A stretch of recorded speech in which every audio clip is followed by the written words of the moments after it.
सर्वप्रथमे जीशुख्रीष्टଙ୍କ पवित्र नाम समस्त मोर नमस्कार। बंधुगण, आज आम देखा जे सदाप्रभु को भय करिबार लाभ कौन बा सदाप्रभु को भय कले आम पाई कौन उपकार होउची से विषय आज आम आलोचना करिबा। आम जेतेबेले बाइबल खोलिबा एठारे एपरि लेखाइछि गीत संहिता तार 128 अध्याय तार 1 ରୁ 4 पर्यंत वाक्य रही अछि। जो माने सदाप्रभु को भय करती ओ ताहांक पथरे चलती सेमानंकर प्रत्येक लोक धन्य। जो माने सदाप्रभु को भय करती ओ ताहांक पथरे चलती से समस्ते धन्य। माने सदाप्रभु को भय करिबा लोक माने ओ ताहांकर पथरे चलिबा लोक माने धन्य। कारण तुम्भे अपना हस्तकृत परिश्रमर फल भोजन करिब। जो माने सदाप्रभु को भय करी ताहांक पथरे चलती से माने जहा परिश्रम करती सेमानंकर परिश्रमर फल से माने भोग करिवे। एति पूर्वरे आमे देखितिलु जे अनेक लोक माने अनेक परिश्रम कले। केही केही तो बम्बई, दिल्ली, गुजरात एपरी सहर मानकरे जाइकिरी से माने काम कले, किंतु से माने जहा काम कले परिश्रम कले सेतिर फल से माने पाई पारिले नाही। सेमानको ठकी देले, सेमानको परिश्रम करिकि सेमानको कामरे लगैकिरी सेमानको आउ टंका पैसा देले नाही, सेमानकर वेतन सेमानको देले नाही, सेमानकर प्राप्य सेमाने पाई पारिले नाही। किंतु वर्तमान आमे जेतेबेले बाइबल रे देखिबा लेखाइछि कारण तुम्भे अपना हस्तकृत परिश्रमर फल भोजन करिब।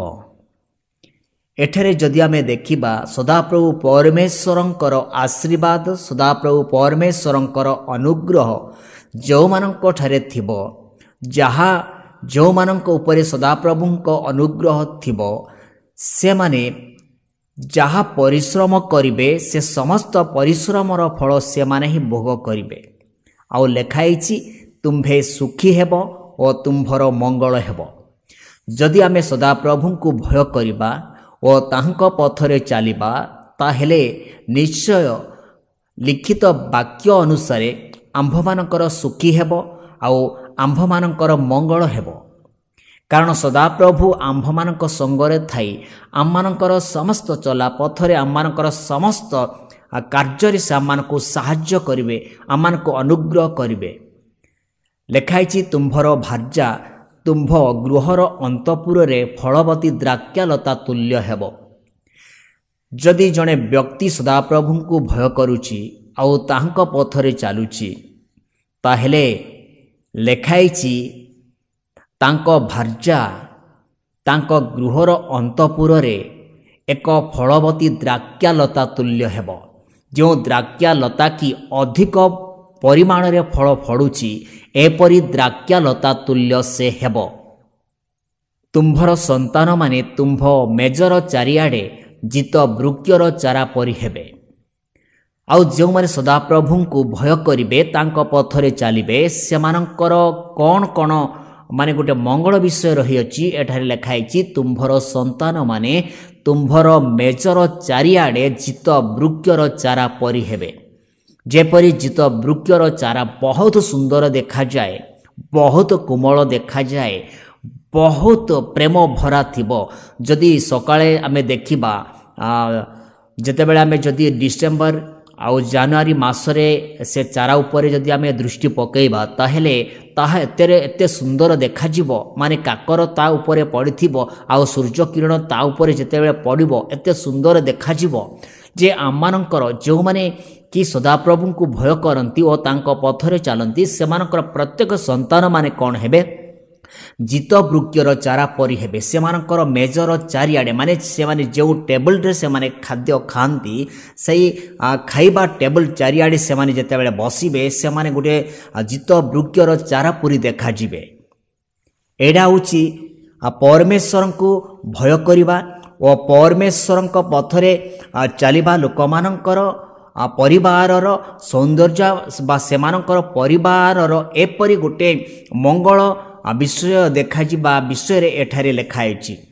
ଆଉ ଲେଖାଯାଇଛି ତଳ ଅଂଶରେ ଆମେ ଦେଖିବା, ଦେଖ ସଦାପ୍ରଭୁଙ୍କୁ ଭୟ କରିବା ଲୋକ ଏହି ପ୍ରକାର ଆଶୀର୍ବାଦ ପ୍ରାପ୍ତ ହେବ।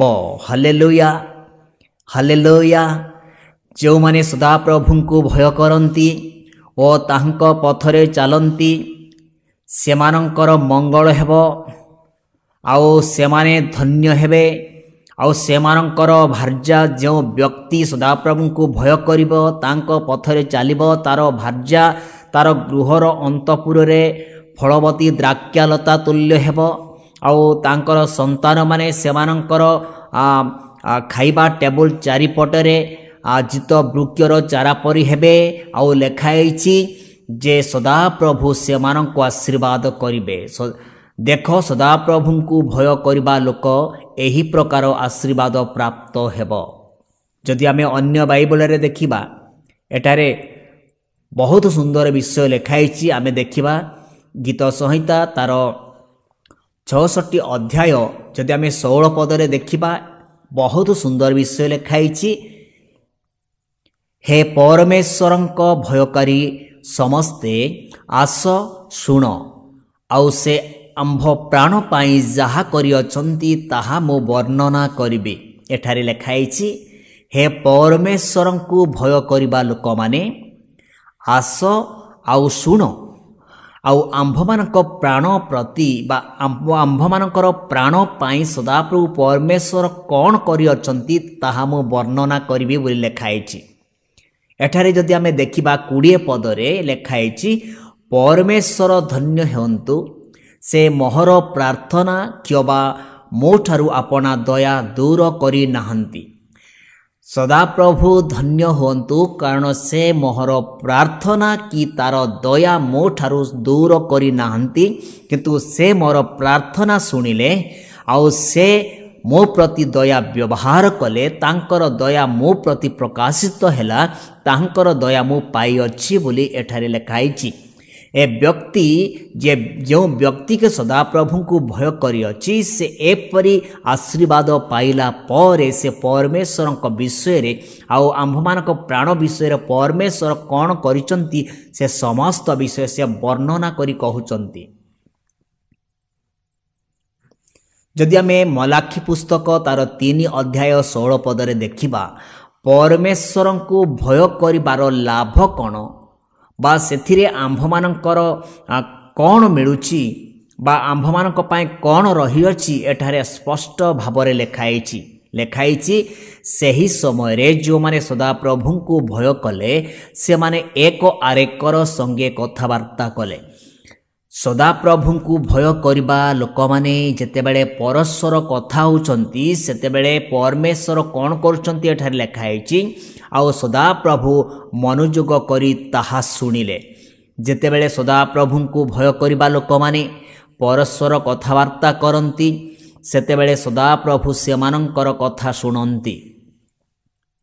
ସଦାପ୍ରଭୁଙ୍କୁ ଯଦି ଆମେ ଭୟ କରିବା, ତାହାଙ୍କ ପଥରେ ଯଦି ଆମେ ଚାଲିବା, ତାହେଲେ ସଦାପ୍ରଭୁ ଆମ୍ଭମାନଙ୍କର କଥା ଶୁଣିବେ। ଆମେ କ'ଣ କହୁଛୁ, କେଉଁ ବିଷୟରେ ଆମେ ଆଲୋଚନା କରୁଛୁ, ଯେତେବେଳେ ଗୋଟିଏ ପରିବାର ବିଷୟରେ, ବ୍ୟକ୍ତିଗତ ବିଷୟରେ ବା ଗୋଟିଏ ମାଣ୍ଡଳିକ ବିଷୟରେ ଯେତେବେଳେ ଆମେ କଥାବାର୍ତ୍ତା ହେବା ସେତେବେଳେ ପରମେଶ୍ୱର ତାହା ଶୁଣିବେ।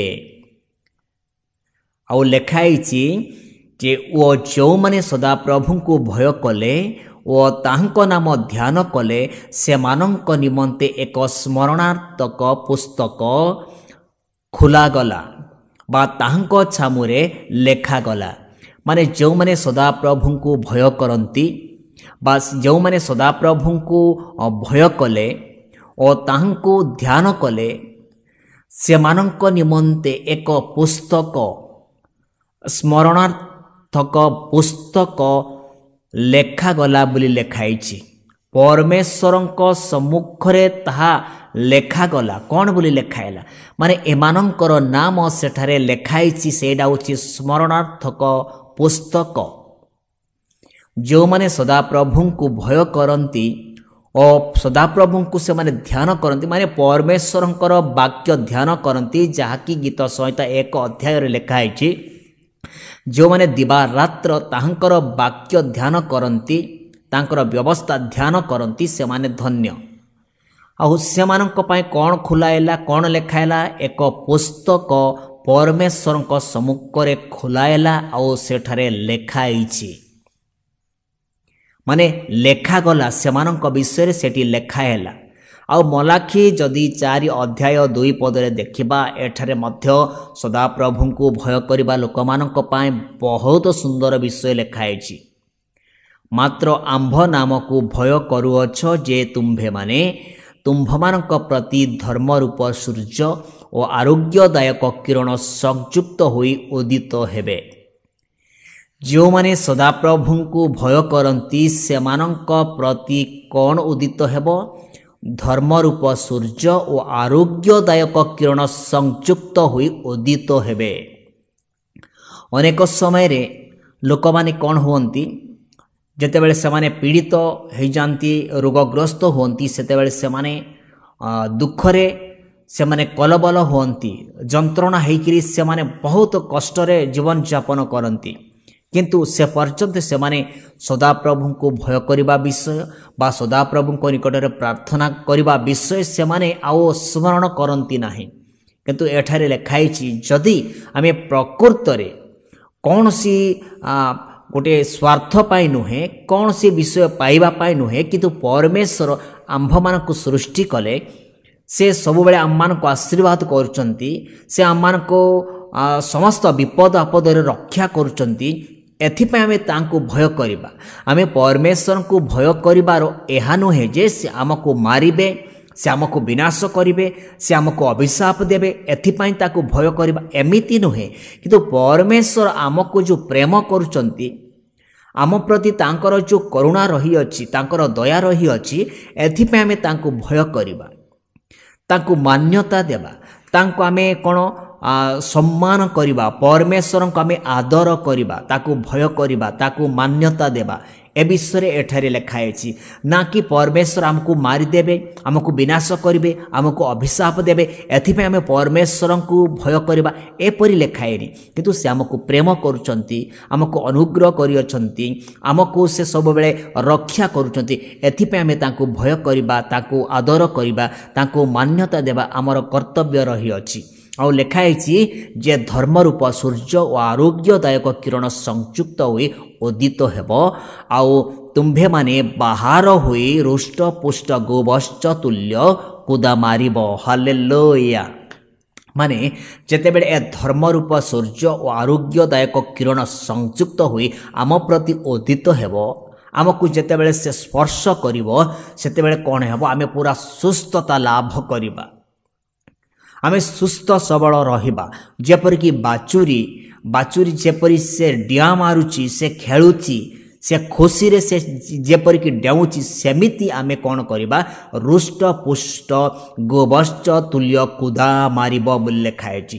ଯେଉଁମାନେ ସଦାପ୍ରଭୁଙ୍କୁ ଭୟ କରନ୍ତି ଆଉ ତାଙ୍କ ପଥରେ ଚାଲନ୍ତି, ତାଙ୍କର ବାକ୍ୟ ପାଳନ କରନ୍ତି, ତାଙ୍କୁ ଧ୍ୟାନ କରନ୍ତି, ତାଙ୍କର ବ୍ୟବସ୍ଥା ଧ୍ୟାନ କରନ୍ତି, ସେମାନେ ଏ ପ୍ରକାର ଆଶୀର୍ବାଦ ପ୍ରାପ୍ତ ହେବେ। ଆଉ ଯଦି ଆମେ ସଦାପ୍ରଭୁଙ୍କୁ ଭୟ କରିବା, ଆମ ପ୍ରତି ମଧ୍ୟ ସଦାପ୍ରଭୁଙ୍କର ଆଶୀର୍ବାଦ ଏ ପ୍ରକାର ବର୍ତ୍ତିବ। ସମସ୍ତ ପ୍ରକାର ରୋଗରୁ ସେ ଆମକୁ ସୁସ୍ଥ କରିବେ। କାରଣ ଗୀତ ସଂହିତା 103 ଅଧ୍ୟାୟରେ ଲେଖା ହେଇଛି, ସେ ଆମମାନଙ୍କର ରୋଗ, ଆମମାନଙ୍କର ପାପ କ୍ଷମା କରି, ଆମମାନଙ୍କର ରୋଗ ସୁସ୍ଥ କରି, ସବୁବେଳେ ଆମମାନଙ୍କୁ ସୁରକ୍ଷା କରି ରଖିବା ପରମେଶ୍ୱର ସେଠାରେ ଲେଖା ହେଇଛି। ଏଥିପାଇଁ ଆମେ ସଦାପ୍ରଭୁଙ୍କୁ ଭୟ କରିବା ବିଷୟ ଆମେ ଶିଖିବା ବହୁତ ଆବଶ୍ୟକ। କାରଣ ଏହା ଆମମାନଙ୍କ ପାଇଁ ଗୋଟିଏ ଆଶୀର୍ବାଦର ବିଷୟ ରହିଅଛି। ଯେତେବେଳେ ଆମେ ଦେଖିଲୁ 128 ଅଧ୍ୟାୟରେ, ସେଠାରେ ପରମେଶ୍ୱରଙ୍କୁ ଭୟ କରିବା ଲୋକମାନେ ଏ ପ୍ରକାର ଆଶୀର୍ବାଦ ପ୍ରାପ୍ତ ହେବେ। ଏ ବାକ୍ୟ ଦ୍ୱାରା ପ୍ରଭୁଙ୍କର ଗୌରବ ହେଉ।